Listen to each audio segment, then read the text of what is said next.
Today's webinar, I have 3 images that I have prepared. I wanted to just go over some landscape stuff with you to have some fun.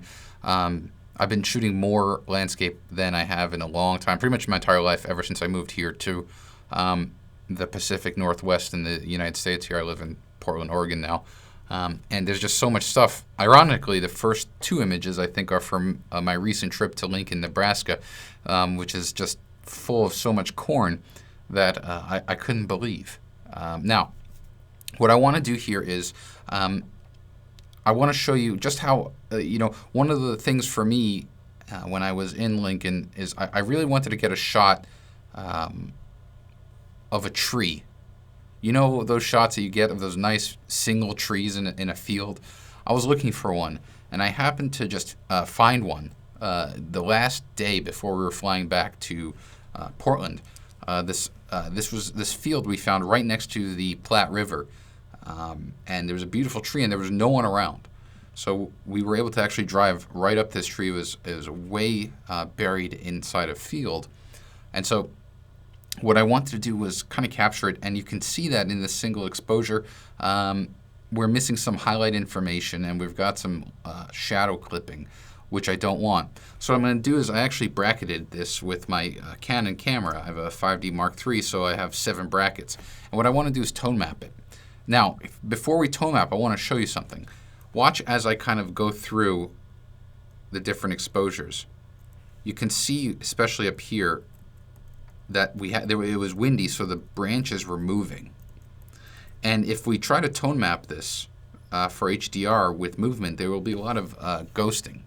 So what I'm going to do is I'm going to send this over to Photomatix by going to File, Plugin Extras, Export to Photomatix. Now, this is what I use. I use Photomatix to do my merging, and sometimes I'll use it for my tone mapping. A lot of people always ask, well, why don't you use Photoshop, or why don't you use HDR Pro by Nick? And I have those products. I just prefer to use this one. I can't tell you one is better than the other. What I can tell you is that each product, Adobe has a 30-day trial, Nick's got their 30-day trial, HDR Soft has their 30-day trial. Download what you think works best for you and use it. But for me, I do like this. So what you see here is I'm going to turn this checkbox, Reduce Ghosting Artifacts, and I'm going to use the first radio button, which says With Selective Ghosting Tool. And then I'm just going to go ahead here and just change the file name so it's a little bit easier, and hit Export. Now what's going to happen is it's going to send the images over to Photomatix for tone mapping, but before it does, it's going to give me this option to do some ghost reduction. So you can see here it's sending the images through, and then we'll be presented right now with that ghost reduction utility once it's done. All right, so here we go. Usually what I do here is I take that zoom slider and I bring it out so I can see the image a little bit larger. I also brighten it up so I can see more of the image. You can already start to see over here the ghosting along the top of the tree, which is what I don't want. So what I'm going to do is I'm just going to make this selection here, and I'm just drawing around the tree. And you can see that dotted line. It might be hard for you to see at the top there because it's so bright. But I'm just kind of making this quick selection here. I'm going to go right through. And I'm just making, it doesn't have to be very, very exact. I'm going to go right here and then close the selection. Actually, I didn't do a good enough job. Let me do this one more time. My apologies. I'll do it a little bit faster this time. Ryan's saying that in the Midwest, this is called a lonely tree, which definitely was a bit lonely, but that's what I loved about it. All right, so here, you can see I made this selection, and you can see how the selection has, it's made up of broken lines.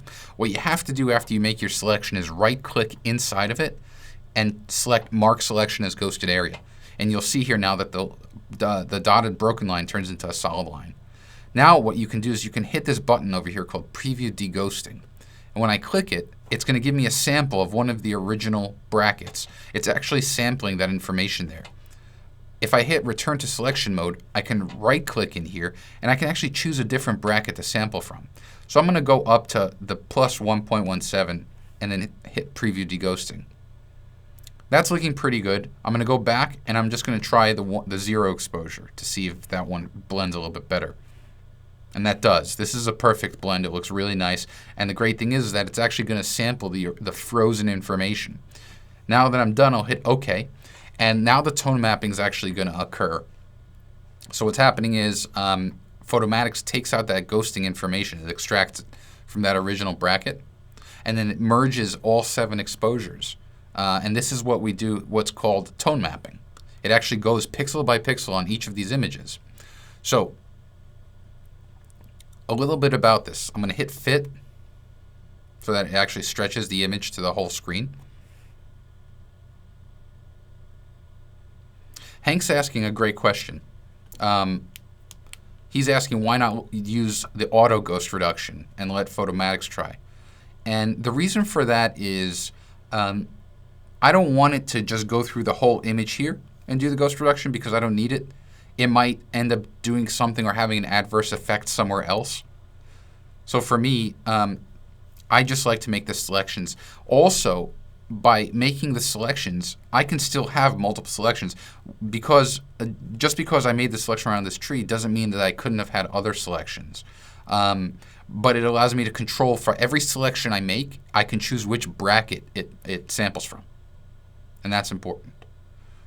And then Ricky's asking if I use a light meter or in-camera exposure.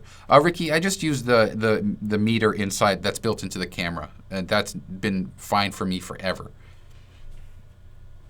All right, so here, what I'm going to do is I'm going to look at the histogram over here in the bottom left. Here, I'll bring it up here. And you can see that we have just a really nice range. I'm going to go ahead and bring down the luminosity a bit just to bring the most of the midtones back in the middle here. And then I'll adjust the gamma, make it a bit brighter. I'll actually bring the luminosity up a little bit more. And so now we've got this nice even exposure. And you can see here that we have no ghosting in the leaves, which is really important for me.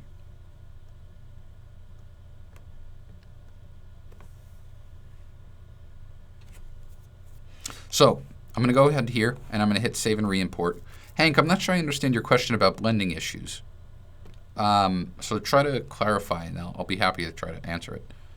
All right, so what I'm going to do is I'm going to take these 2 images over here. This is my original image, and then this is the tone mapped image. We'll compare the 2. So you can see overall that you have all this information that was brought out, and you have all the nice information in the clouds that you didn't have before. So that's really important for me. Now what I'm going to do is I'm going to go out of the compare mode. I'm going to go over to the tone mapped image.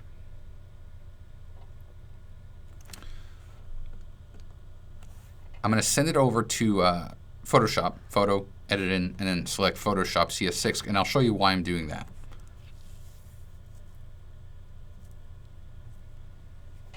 All right. The only reason why I'm going into Photoshop here is because I want to use the clone tool for a second. I'm going to take this clone brush right here, the clone stamp. I'm going to source from somewhere around here, and I want to get rid of those trees.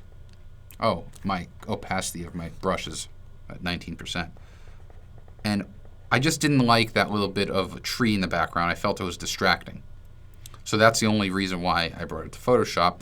We can also even source from here and just kind of break the horizon there if you want, and just kind of, oops.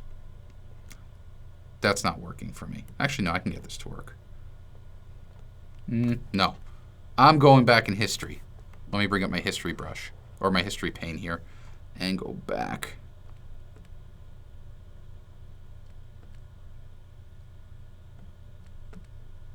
There we go. All right, so I was able to remove those trees over there. Yeah, I know. That's why I got rid of that original one here. It just wasn't blending properly. I thought maybe I can do it and show you guys another option, but that's fine.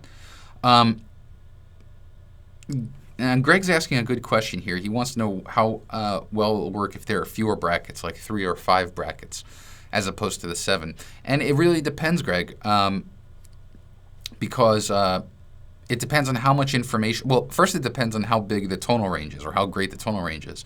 But then it also depends on the quality of the brackets themselves.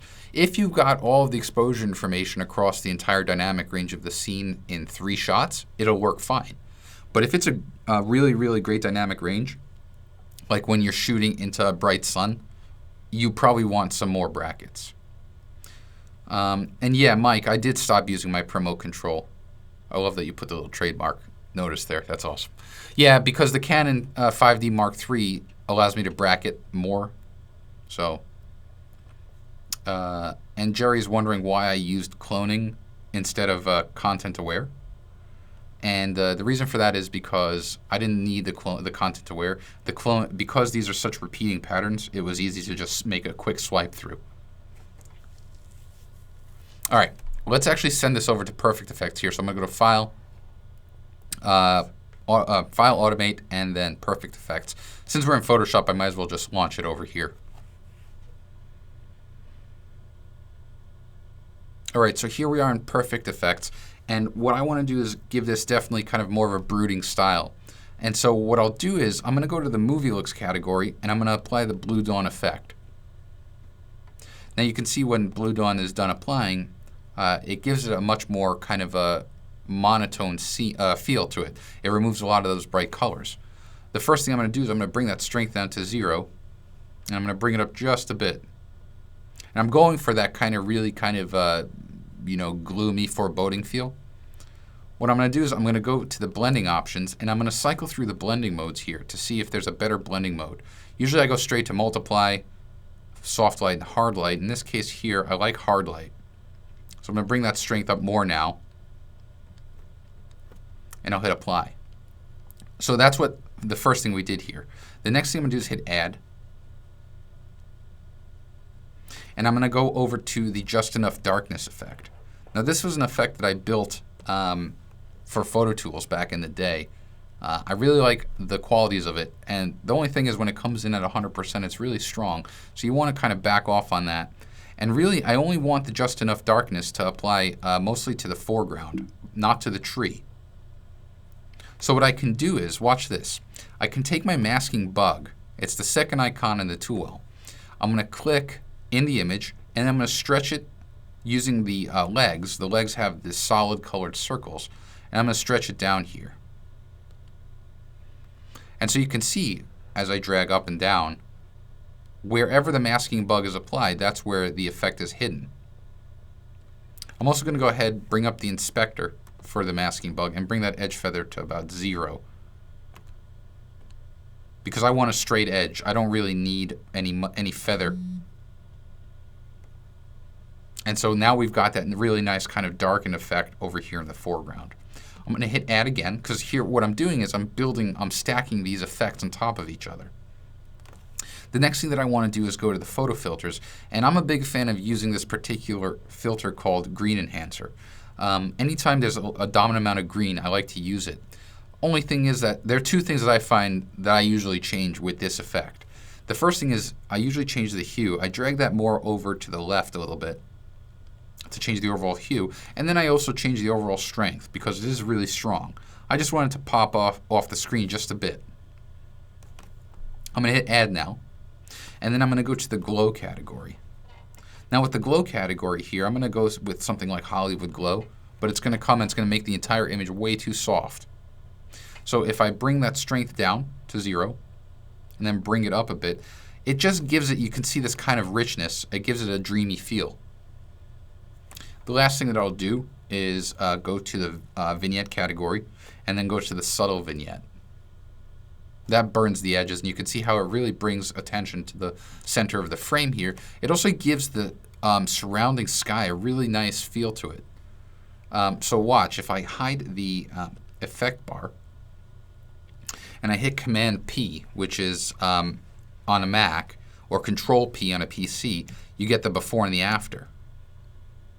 So with landscape scenes, I don't very often change much because I find that the scene itself speaks for, or the scene speaks for itself. It's a beautiful scene. I just want to give it a bit more of a dreamier feel.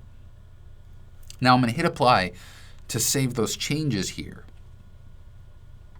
I'm going to let it do its thing, and the reason why I want to do that is because I want to show you how I finish things off typically in Lightroom.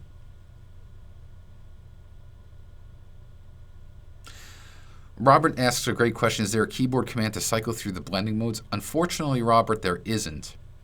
Actually, it's a really good feature request. I'm going to submit that in for you, Robert, actually. That is a good feature request. Actually, the other thing that you can do, I'll show you when we get back in here, is I'll show it to you on the next image. I'm going to save this image, and I'm going to get out of Photoshop for now. Oh, I thought I saved it. There we go. All right, so here's the image. I'm going to go to the Develop module. Now, in the Develop module, the first thing that I like to do is get the correct overall tonality. And the way that I do that is these 4 sliders over here under the Basic panel. If I press and hold the Option key on the Mac or the Alt key on a PC, now you have to hold it. Don't just press it, but you have to hold it. If I drag each slider, you'll see it turns black. So what I want to do here is I usually adjust the slider until you see these dots that are appearing on the bottom. I adjust the slider until just before the dots appear. I do that for highlights. I do that for shadows. So what I'm doing is I'm getting the correct highlight, shadow, white point, and black point.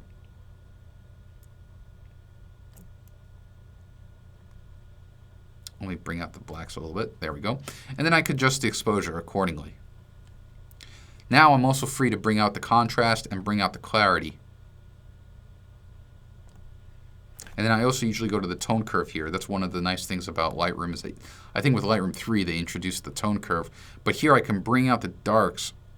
If the image is too dark, you can bring out the darks here, and you can also bring out the shadow details a little bit if it's just a bit too rich for you.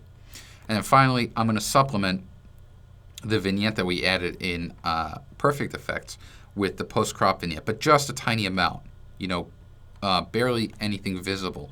But my goal here is to bring the eye to the center of the frame, so that's what I'm able to do. The last thing that I'll do to make the tree more pronounced is I'm going to take a local adjustment brush over here. I'm going to select exposure and keep it pretty low. I'm also going to bring out the clarity and the contrast and a little bit of saturation. And I'm going to start drawing on the tree. Now, if it looks like it's darkening the image, all you need to do is bring out the exposure a bit, and that'll actually brighten it. So something like this is giving the image or the tree a little bit more dominance in the frame.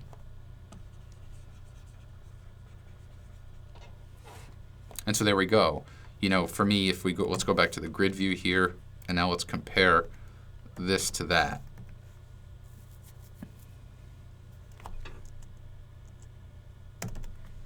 To me, this looks like a much more dramatic scene.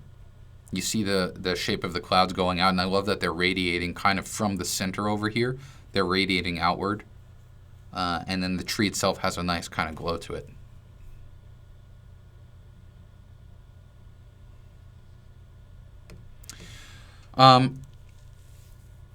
There's a good question here. Moses is asking about why not adjusting the black and white points prior to doing all the edits. And the reason for that is, let me just turn off the compare. I don't, one second. I don't like to make, I don't make adjustments to my brackets. So like the question was, I could go here, adjust the white point and the black points as well. I could have also done it on the tone mapped image. I just find that I like to do it when I'm done editing because it's already skewing the black and white points, and with Lightroom I get to kind of recover that information. So that's basically it right here. Actually, in Linda's comment just gave me an idea. She said she likes the path I took on the Lonely Tree, and that word path really kind of got to me. So what I can do here is this. I can go back to my adjustment brush over here, my local adjustment brush, and I'm going to go to the exposure, and I'm going to actually drop that down a bit. And what I'm going to do is I'm just going to kind of darken this area just outside of the center path. I'll hit New to create a new brush. I'll bring the exposure up a bit, and I'm just going to kind of brighten this area here so that the eye really looks like it's going over here. Let me hide those little dots. I'm going to make it a little bit brighter. So this area right here really stands out. That just kind of gave me that little idea, Linda. Thank you for that.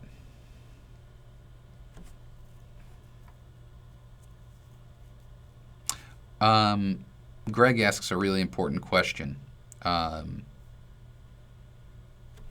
Greg's asking, do I do any exposure adjustments to my bracket when initially bringing in the raw images? It's a great question. I get asked that question a lot. The short answer is no. What Greg is saying is these 7 images over here, do I do anything to them before I send them to Photomatix? The only thing I would do, Greg, is adjust the white balance to all the images in the event that the white balance was way off. But the whole reason why you don't really want to adjust contrast or exposure is because these are defined exposures, and if you skew them, you're going to skew your tone map results. What values do you use when bracketing? So Alan, when I bracket, I do 7 exposures at 1-stop increments from the midpoint, from the 0 exposure. And then Faye's asking, you know, what files am I using? And you can see here, right over here, these are JPEGs. When I work in production, these are all RAW files. I always shoot in RAW. But for webinars, to speed things up, I usually convert to JPEG. All right. Let's move on to this image here. Same principle. Again, in Nebraska, this is the 0 exposure image that the camera took. And the reason why I took this shot is because, let's go to a little bit of a brighter scene. You can see the way the hill rolls all the way through the background. I absolutely love that. And I like how it's flanked by the rows of corn on the right here. So what I'm going to do is I'm going to repeat this process really quickly. I'm going to send these 7 images over to Photomatix. I'm going to disable the ghost reduction because there is no ghosting. The scene itself is pretty static. And we're going to send it over for tone mapping.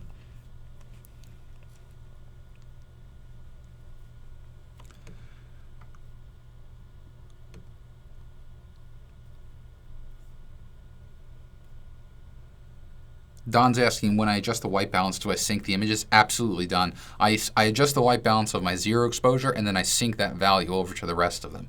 Great question.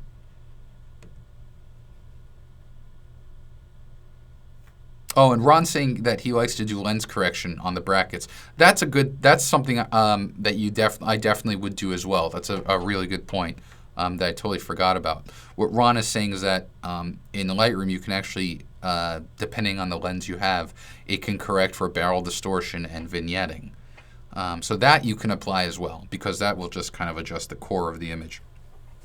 All right, right off the bat, nice bright image. You can actually see the I can never pronounce it, the anti-cristicular or something rays, basically kind of these God rays. Crepuscular, I think. I can never remember it. Someone here has to know. Stan's asking, what's this little square? This square here? It is an interesting thing. That square, basically, anywhere I put the square and I click, I get a loop view. I can see a close-up of the image. It's good to monitor if you have any ghosting. All right, so here what I'm going to do is I'm going to drop down the luminosity a bit, drop down the gamma, the overall brightness of the scene, just to get a nice even exposure. I lost my 8-bit histogram. There it is. And so you can see here that I have good data throughout the entire image. The image looks flat and good, which is exactly what I want. I'm going to drop the white point down a bit, bring up the gamma, and bring up the luminosity just a bit. Okay, so here's my my kind of baseline image. I'm going to hit save and re-import, and then we'll bring it into I can never, thank you, Chris and Joan. Crepuscular. Basically, those are the diagonal lines. Anti-crepuscular are the ones, right here I'm facing the sun. The sun is setting over here. If I turned around, I could have similar diagonal lines. Those are anti-crepuscular. Sometimes these are referred to as God beams or God rays as well, just because the way they kind of shine through breaks or cracks in the clouds. All right, I'm going to send this over straight. I'm not going to Photoshop this time. I'm going to go to Plugin Extras and Perfect Photo Suite to stylize. Now, for me, what I want to do is I actually want to bring out, let me go to effects here. I want to bring out the road more than anything else. So I'm going to go ahead to the movie looks category, and I'm going to start with something like grunge and see what it does to the overall image. I'm going for that kind of grungy look. I really like it. I'm going to bring it down a bit, bring it up until I'm happy. And what I want to do is I want to mask out the sky. I don't want the sky to have any of that grunginess. So I'm going to take, again, my masking bug, click in the image, and adjust it with a 0 feather. So bring up the inspector. This edge feather slider controls the transition from the bug to outside of the bug. So if I bring it to 0, I get a hard line, which is what I want. I put it against the horizon, and now I have a clean mask. The other thing I'm going to do is take my masking brush and paint it off of the ground, or the road rather. I don't want the grunginess on the road. I have totally different plans for the road itself. I'm going to go here, bring the brush size down, make it really tiny, and just kind of get right through there. Actually, I missed that. Let me paint that back in. There we go. And now I'm going to bring up the mask view just to see. And you can see that I missed some areas. So I'm just going to paint that in right here.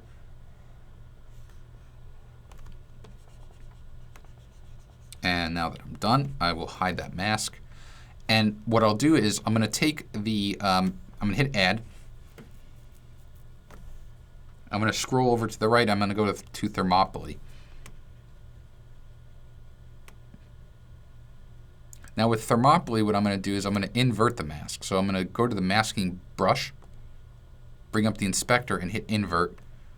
Invert hides the mask, and it puts my masking brush into paint in mode. So now what I could start doing is painting in the Thermopylae effect. And the reason why I'm doing that is I want the road to stand off of the rest of the scene. I want the eye to follow the road all the way through the scene. So I'm going to make my tiny brush here. I could zoom in, but I'm just too lazy. So there we go. You can kind of see what I'm getting at here. Just going to try to get as close and as much of the road as possible. Now what I can also do while I have this mask going is I could take the blending options and see if there's another blending mode here that I can cycle through. Something like, no, none of them are looking good. I'm just stick with normal, bring the slider to 0, and just bring it up a bit. I'm going to hit Add. And what I want to do is add this just enough darkness to the road as well. So watch. I'm going to go to the just enough darkness effect, also in the movie looks category. And I'm going to go back to Thermopylae here, because Thermopylae has the mask that I want. It has the mask for the road. I'm going to go to the masking menu item and select Copy Mask. I can then go back to just enough darkness and paste the mask. And so it's only applied to the road here, and it really gives it a nice kind of grungy feel. Now I'm going to hit Add, and just like before, I'm going to take the under Photo Filters, the green enhancer for the corn here in the grass. Again, I take the hue. This is something pretty automated for me. I'll usually take the hue, bring it over to the left, and then bring the strength down and just a little bit, just so that it pops. It really gives it a nice feel to it. I'll hit Add. I'm going to go to the Color and Tone category, and I'm going to go to the Tonal Contrast. And what Tonal Contrast will do is it's going to give, mostly for my foreground, a bit more texture. I'm going to bring out the shadows just a bit, and the way I do that is this shadow recovery slider, I'm just going to bring it out a little bit, bring the strength to 0, and then I don't need that much. Here's a key is like with Tonal Contrast, don't take it at 100% because it's way too strong. Now what I want to do is I want Tonal Contrast to apply only to the foreground. So just like before, I'm going to take a masking bug, I'm going to click in the image, and I'm going to bring it down over there so that only the foreground has the tonal contrast. One more effect. I always like to close out with a glow. Here I'm going to use the Deep Forest Glow, probably one of my favorite effects here. Bring that down to 0. Bring it up just a bit. And then sometimes I'll go ahead with the blending options and see if there's a better blending mode than the normal one. Multiply. Multiply looks awesome. Soft light, hard light. I actually like multiply. I'm going to hit apply. Now that I'm done here, what I want to do is I'm going to go straight from perfect effects to focal point. So I'm going to click on focus from the module selector, and perfect effects will automatically start applying each effect that we just built in that stack. How do you turn the mask view on and off, Bob? It's Command M on a Mac or Control M on a PC. So M for mask. That'll do a quick, basically a quick hide or show. Do you use luminosity and color to deal with noise in the background? The noise in the background, a lot of times for me, gets mitigated when I apply a glow filter, Gerald. So that deep forest glow killed most of that noise. I do have some dust spots that I need to fix, but I do that afterwards.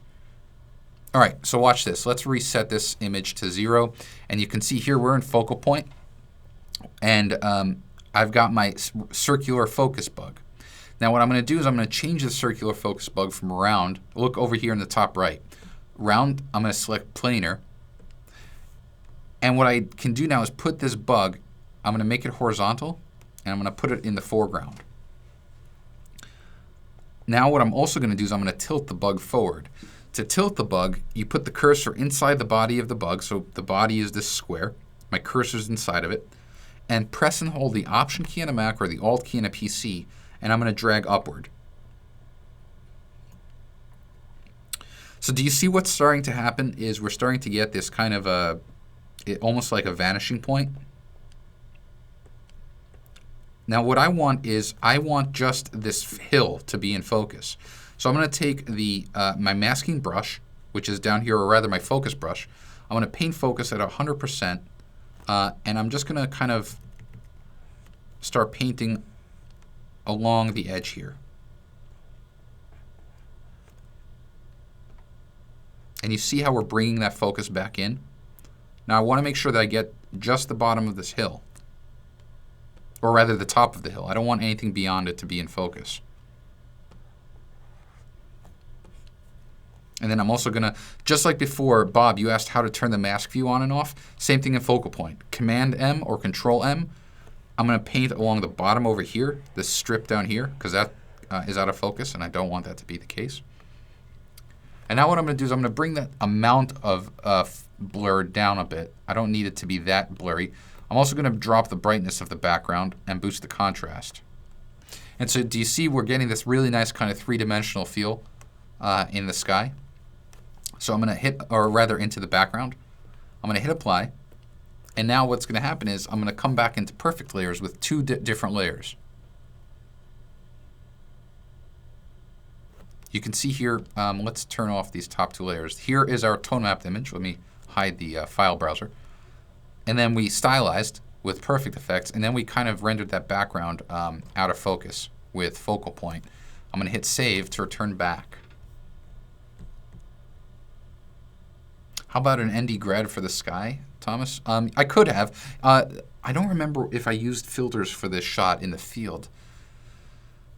I can't remember if I use an actual ND, but I could. So what Thomas is wondering is I can go here to Lightroom, for instance. There's my edited shot. I can go to Lightroom and I can go to the graduated filter right here. It's to the left of the adjustment brush.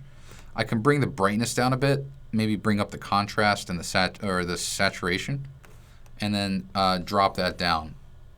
And what that does is it darkens the top towards the bottom, brings the attention closer to the bottom. And I actually like that. I might try to make it a little bit darker to give it some more mood. And it actually brings out the lines here. So really good call there, Thomas. Let me make that a little bit lower. And then done. All right, so now what I'm going to do is I'm going to repeat this process here. Option key or Alt key. Get my highlight point. Get the shadow point. Shadow point's good. White point, bring that down a tiny bit. Black point is good. Bring up the exposure a tiny bit. boost the contrast a lot, boost the clarity. And in this case here, what I would do is a little bit of vibrance and then a vignette. A stronger vignette than normal, closer to the center. And so here we go. This is the shot that I would work with.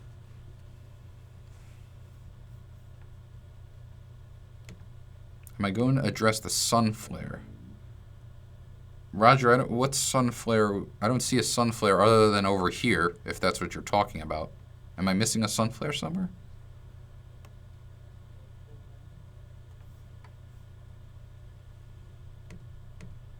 Yeah, Diane.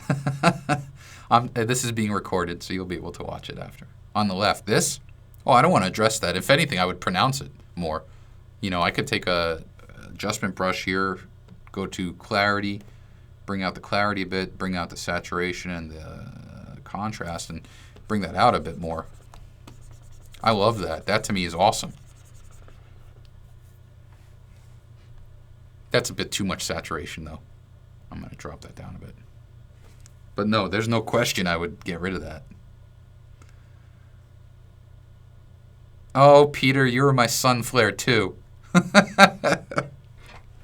The road in the distance is too bright. How to reduce? Jane, okay. So if this road in the distance is too bright, hit new. I would select a exposure. I would darken that up. Make sure your auto mask check mark is on, because what it'll do is it'll sample whatever color you start drawing on, and I can darken that.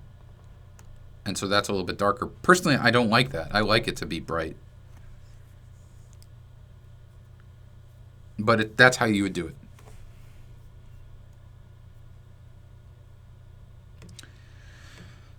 Stan, which of the photos is your base one in your 7 HDR shots?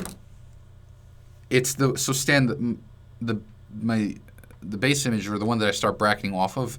It's hard to explain, but it's in this case it's this actual shot here.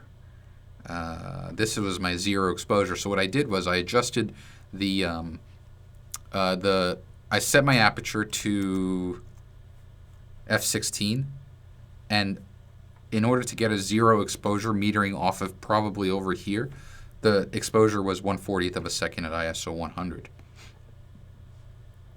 And I used my 70 to 200 because I wanted to get some lens compression here. Now you can see from a normal exposure to what we were able to achieve here, I mean, it's pretty staggering.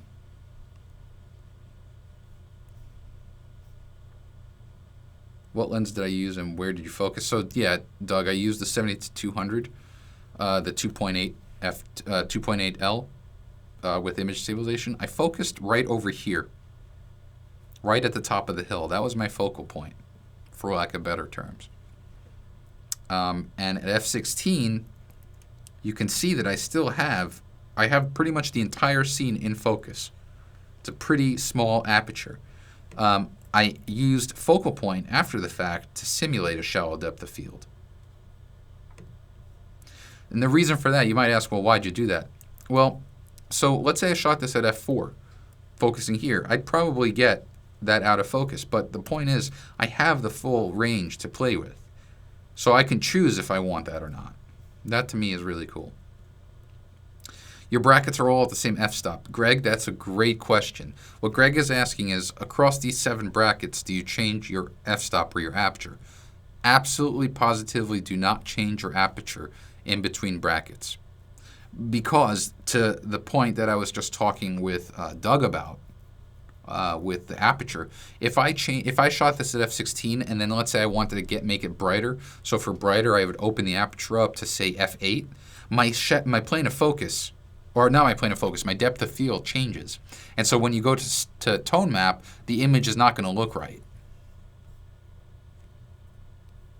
So there you go. All right, one more image and then we're going to go. This is just a single exposure. So this is a single exposure here, and I took this a few weeks ago. This is back in Portland at Ruckle Creek Falls. Ruckle Creek Falls is right by the Eagle Creek hiking trail, right off of I-84, near the near the Bridge of the Gods exit, just before it though, and it's on the outbound as you're leaving Portland. So what I'm going to do here, first thing I'm going to do here is I'm going to get my correct white point, black point in the highlights and shadows because it's a single exposure. So I'm going to start here, highlights. You can see that little white dot that was there on the top. I'm going to bring that over, and that's right over here, that hot spot. Shadows, I'm going to bring out the shadow detail. White point, again, is looking good. Black point, I can restore some of that. And so now we have a good even exposure. I'm going to bring the exposure up a bit more and then readjust. So highlights, drop that down. Shadows is looking good. White point is looking good. Black point is looking good. All right, so now I'm going to send this over to Perfect Effects to stylize it.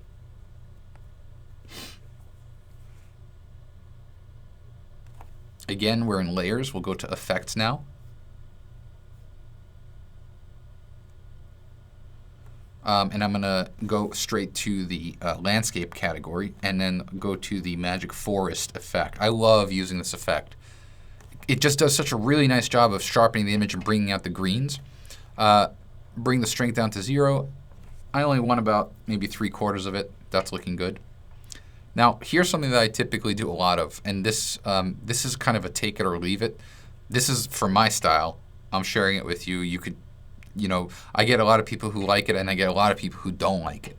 But I usually go to the photo filters here. I apply the blue filter, select my masking brush, bring up the inspector, and invert it. Now, stick with me for a bit. First thing I do is I paint, and all I do is I paint the blue on the water. And I'm not very, very, obsessed about it in terms of like getting as clean of a mask as possible. I usually just try to get it wherever there's water flowing, because when I think of water, I think of blue for some reason. So watch, I'm just going to kind of get really quickly through here. Now, don't worry about how blue it is because I'm not done yet. And go here because there's water flowing here, get under here, and behind there. I also like what it does to the rocks. Let me bring up the mask, make sure that I have all these spots done. All right, that's looking good. And now what I will do is I bring that strength down way low. Bring it to 0 and just a bit, just until you start to see the blue come out, like right around there. And I just like what it does. And one of the reasons why I do that, and I wrote about this a few weeks ago on my Google Plus profile and on the On One Facebook page. Blue and green are opposite colors on a color wheel, so they work really well together. The other side of blue on a color wheel is green, so by kind of complementing them or contrasting them, I think it works very nicely. I'm going to hit Add, and now we're going to continue on. The next thing that I'm going to do is take out the color and tone category here. Go back to tonal contrast, and really all I care about is this foreground, this boulder. That was my focal point. So I'm going to bring the strength down to 0, bring it up about halfway, a little bit less. Take my masking brush, and just like before with the blue filter, I'm going to invert it and just paint it onto the rock here.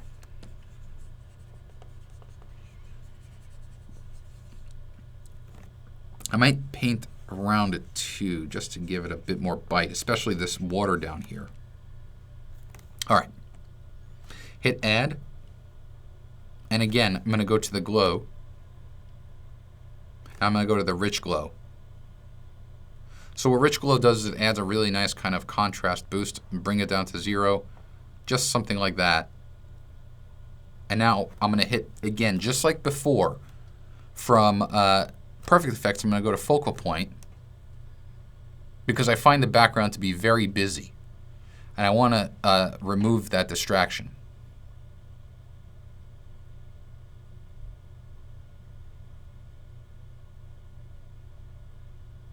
Almost done.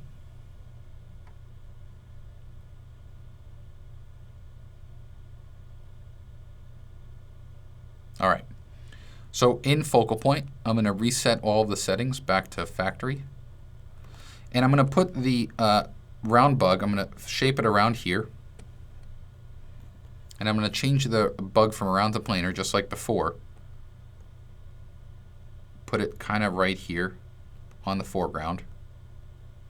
And just like before, put the cursor inside the body of the bug, press the Option or Alt key, and drag upward.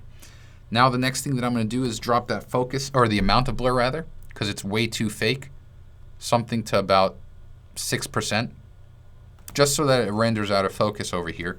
I'm going to drop that brightness down, boost the contrast. Ah, that's too dark. Let me brighten it a bit more. Bring out the highlight bloom. And then take the focus brush just like before and make sure that the top of that rock is in focus. Also just drag along the bottom here because that's out of focus. There we go. Make sure, yeah, that's looking good. All right, so we have this nice plane of focus over here. And we were able to kind of reduce the distractions of the background. So I'm going to hit Apply, hit Save, and then let's go to Lightroom. Here's my edited image. Go to Develop module and just start touching things up a bit. I'm going to bring the exposure up just a tiny bit, and now I'm going to bring out the detail of that, the boulder here. I'm going to bring the exposure up a tiny bit, add contrast, add clarity, add saturation, and start drawing on the surface here. That's going to really, really make that the top of the rock pop. Next thing I'm going to do, close out the adjustment brush, add some global contrast to the image and some global clarity, which will give it a little bit more of a bite. And then just like before, take the neutral density, the graduated slider. I'm going to select exposure, bring that down a bit, and then drag down because the top's, it's just too bright at the top there. When I drop that, I'm actually going to drop the saturation because it's taking away from the foreground. We drop it a bit more, drop the brightness a bit more, and then we're done with that. And so there you can see that now the foreground is really the dominant element over here. And then you just kind of, your eye can kind of follow that trail back up through. Now what we can do is basically we're done. You can see the before and the after here. Let me just, this is our before, just kind of a flat image. And then after you kind of have a really nice kind of really cool look in my opinion.